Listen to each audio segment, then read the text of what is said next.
Welcome back sa aking YouTube channel, Jeremy's TV Manila. Like, share, and subscribe. Wala na pong bayad, libre lang. Tulong mo na lang din sa kapwa mo. Alright? Thank you very much po. So, ang topic natin ngayon for today's reflection, ngayong araw ng linggo, sa ating mga Katoliko, ito yung panahon po ng Koresma na ating guni-gunita. So, sa mabuting balita ngayon, ito na yon. Simula na nga na itong ating Panginoong Jesus ay tuksoin niya. Sabi sa Marcos, sa Lucas chapter 4 verse 1 to 13. So tatlong panunokso, no? So noong panahon iyon, umalis si Jesus sa Jordan, puspos ng Espiritu Santo, dinala siya ng Espiritu doon sa ilang. Sa loob ng 40 araw ay tinukso ng dyablo.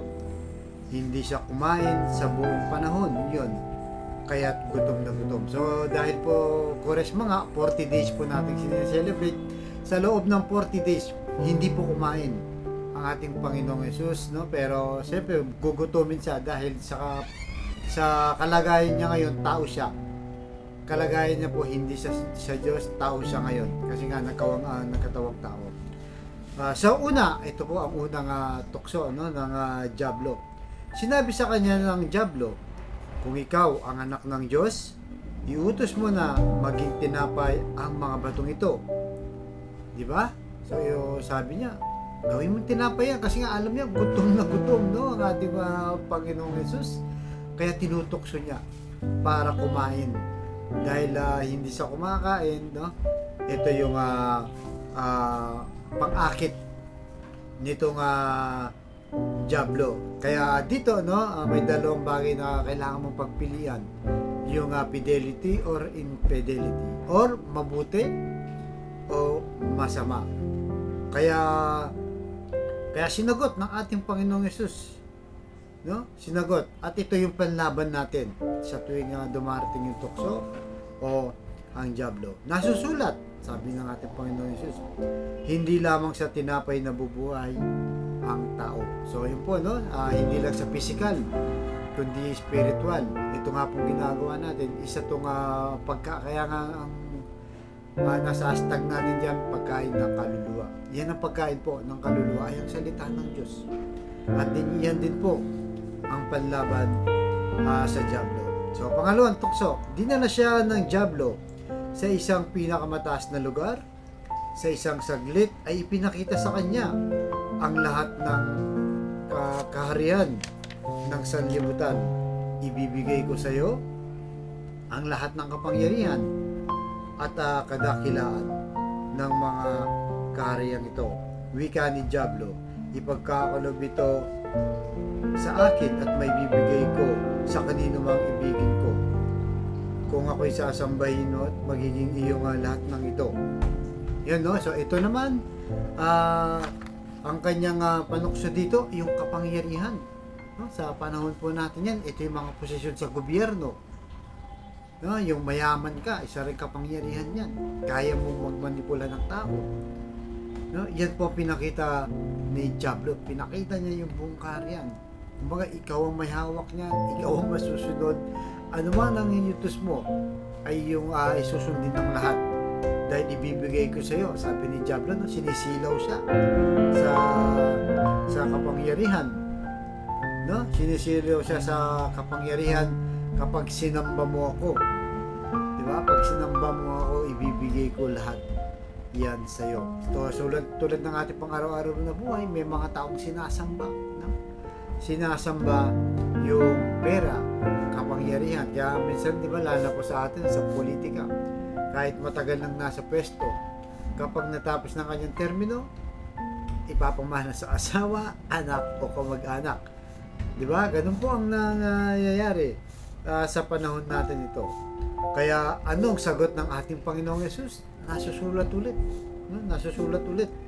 Ang sabi niya dito, nasusulat iyong Diyos, no? Ang iyong Diyos at Panginoon ang sasambahin mo. Siya lamang ang iyong paglilingkuran. So malinaw po ano yung kanyang sinasabi, na tanging ng Diyos lang at wala nang iba na paglilingkod. Dahil nga po, no, ang tinutokso dito ni Diablo ay yung karangyaan dito sa mundo ibabaw. Pinapakita niya lahat, no? Kung sa panahon natin, pakita mo yung building, pakita mo yung mga farm, lahat po, lahat ng mga ari-arian at saka kapangyarihan. So pangatlo, no, ito po yung huling tukso ng Diablo. Ang sabi dito, at dinala siya ng Diablo sa tuktok ng templo ng Jerusalem at sinabi sa kanya, kung ikaw ang anak ng Diyos, magpatihulog ka, sapagkat nasusulat, ipagbibili niya sa kanyang mga anghel at iingatan ka at alalayan kanila upang hindi ka matisod sa bato. So dito naman gusto niya yung lumabas kagad, no, yung kapangyarihan ng ating Panginoong Hesus dahil sinusubukan siya, no, na ilabas ang kanyang kapangyarihan bilang isang Diyos, pero sa kalagayan ito ay siya ay tao, kaya talagang sa loob ng 40 days ang kanyang kilos ay pangtao po. Kaya sumagot ulit ang ating Panginoong Hesus kagaya ng unang sagot niya at pangalawa. Ang sabi niya, nasusulat, huwag mong subukin ng Panginoon mong Diyos, sapagkat pagkatapos siyang tuksoin ng Diablo at ang lahat ng paraan, ito'y umalis at naghintay ng ibang pagkakataon. So yun po, no, talagang malinaw, no, kahit si yung Diablo gumagamit din ng salitang nasusulat. So ibig sabihin, kahit wala yung Diablo, alam niya yung nasusulat sa Bible, no, sa panahon po natin ngayon. Kaya tayo, napaka-importante na malaman natin yung katuruan ng salitaan ng Diyos, no? Kaya kailangan po kahit paano araw-araw ay may share natin, no? Lalo na ngayon, di ba, sa social media, mag-share kayo ng mga Bible verse. Yun po ang gagawin natin. At sabi diyan, no, yung huling sinabi niya, at ito'y umalis at naghihintay ng ibang pagkakataon. So lagi lang naghihintay, no, itong si Diablo, no, o si Satanas, talagang tinitignan lang kung paano niya mabiktima ang mga tao. Kaya sa panahon po natin ngayon, kailangan gamitin din natin yung social media para sa mga salita ng Diyos, di ba? Kasi nga po, the more na nagiging nag-evolve ang ating panahon, o makabagong panahon, o modernong panahon, sumusunod din po, no, itong si Diablo.